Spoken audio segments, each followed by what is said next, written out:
Welcome back to CRH Films. Today we're diving into the first 2 episodes of Spider-Noir.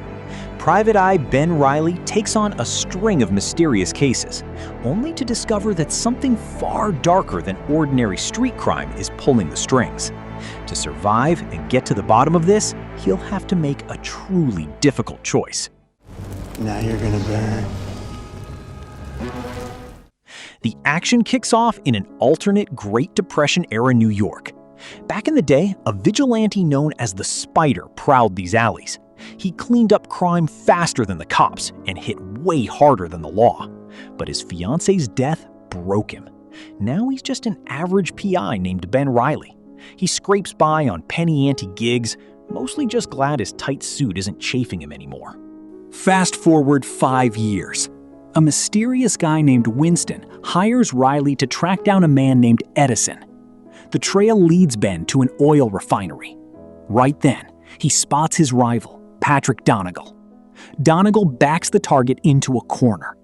And then, the impossible happens. Edison bursts into living flames. A totally freaked out Donegal pulls the trigger and guns the mutant down. The fire instantly spreads to the fuel barrels, turning the place into an absolute hellhole. Ben barely drags his rival out of the death trap. Turns out, Winston played them. The sneaky bastard hired both PIs for the same job, pitting them against each other. Next morning, a new client walks into the office, Mr. Carmody.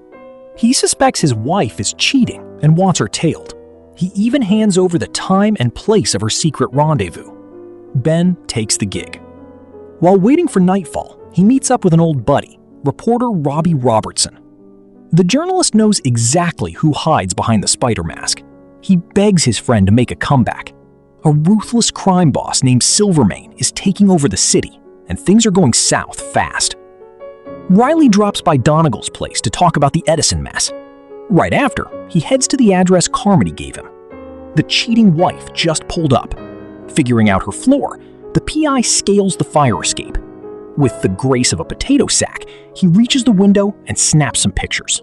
Suddenly, the strange man starts forcing himself on the woman. Reilly steps up. He sneakily shoots a web and saves the guest, keeping his cover intact. Winston shows up the next morning for his report.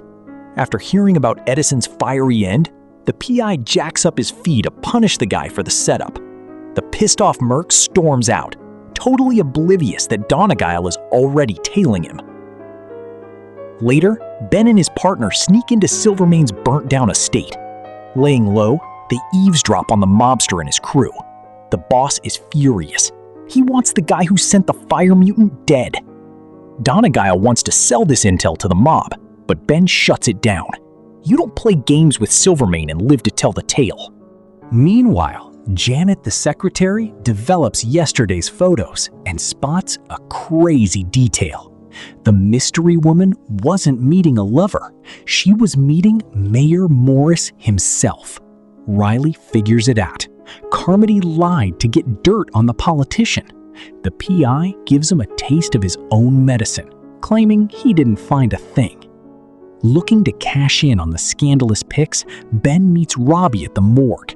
The journalist is there to check out Edison's crispy corpse. He also recognizes the woman in the photos. It's local cabaret star Kat Hardy. Reilly heads straight to the club. He offers to sell the singer the negatives, but she doesn't flinch. Kat coldly orders her bodyguard, Flint Marco, to toss the PI out on the street. Ben backs off. He has no idea that right underneath his feet, Silvermane's goons are torturing Donegal in the basement. The mobster knocks the truth out of him, along with his teeth, and then ruthlessly kills him. Leaving the bar, Reilly realizes he's got a tail. Marco is tracking him to get the negatives. The hero lures the big guy to an empty construction site, climbing all the way to the roof. A brutal fight breaks out. The PI barely knocks the brute out when he suddenly crumbles into sand. The Sandman instantly hurls his opponent off the edge. Reilly uses his spider power so he doesn't end up as a meat stain on the pavement and jumps right back into the brawl. Suddenly, Kat shows up, begging him to spare her bodyguard. The PI caves. He just hands her the photos. Zero profit, but a solid knight in shining armor move. Next morning, Kat shows up at his office, this time as a client. Flint vanished, and she needs him found. Riley takes the case. Meanwhile, a furious Silvermane unleashes Winston to hunt down the Sandman. The crime boss knows all about Marco's powers and wants to figure out who is building a mutant army against him. Ben breaks into Marco's apartment. Inside, he finds an old World War I army photo. The PI's gut tells him something's off. Why did Flint and the late Edison serve in the exact same platoon? They aren't just war buddies, they're mutation brothers. Suddenly, Winston and his thugs bust in. The PI dives into a closet, webbing the doors shut. Eavesdropping, he learns the ugly truth. Marco worked for Silvermane, and Kat conveniently left that part out. The second Riley steps inside his own home, his spider sense screams at him. Silvermane's goons are waiting in the living room. The boss wants a chat, hoping the PI knows more than dead Donegal did. The hero barely holds back from tossing them through the walls. He plays dumb instead, pretending he's just into Tai Chi breathing exercises. The thugs throw him in a car. Knowing he's dead meat, Ben bails out of the moving ride and hides under a bridge. Later, Riley meets Robbie and tells him to kill the mob story. It's suicide. But the stubborn reporter doesn't listen. He heads into the slums to check out Edison's old shack, where he lived with his wife, Vera. There, the journalist runs into Lonnie Lincoln, another guy from the old platoon.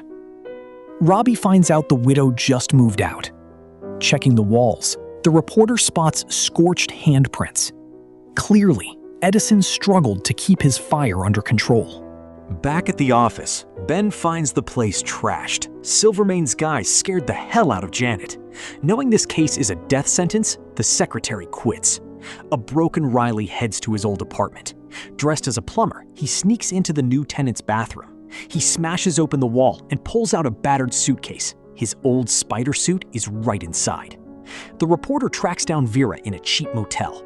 The widow admits her husband's powers kicked in 6 months ago, but she has no clue who hired him to hit Silvermane. At the same time, Lonnie secretly meets with Marco. Lincoln isn't surprised by his buddy's mutation, noticing the sand left on his face. This army crew is hiding a very dark secret. Down at the docks, Winston oversees a Canadian moonshine drop. Once it's clear, he gives the boss the green light. But out of nowhere, a masked vigilante ambushes the convoy. Spider-Noir doesn't kill. He just creates conditions where criminals wipe each other out. He uses webs, brutal throws, and painful accidents. After cleaning house, the Spider hops into Silvermane's car and drops a hard ultimatum. One more move against P.I. Riley, and the mobster sleeps with the fishes. Ben takes off his mask at the office when Robbie calls. Turns out, the cops set a trap for Silvermane at the port, but the Spider's attack stopped the boss from driving right into it. And that is where our first 2 episodes wrap up.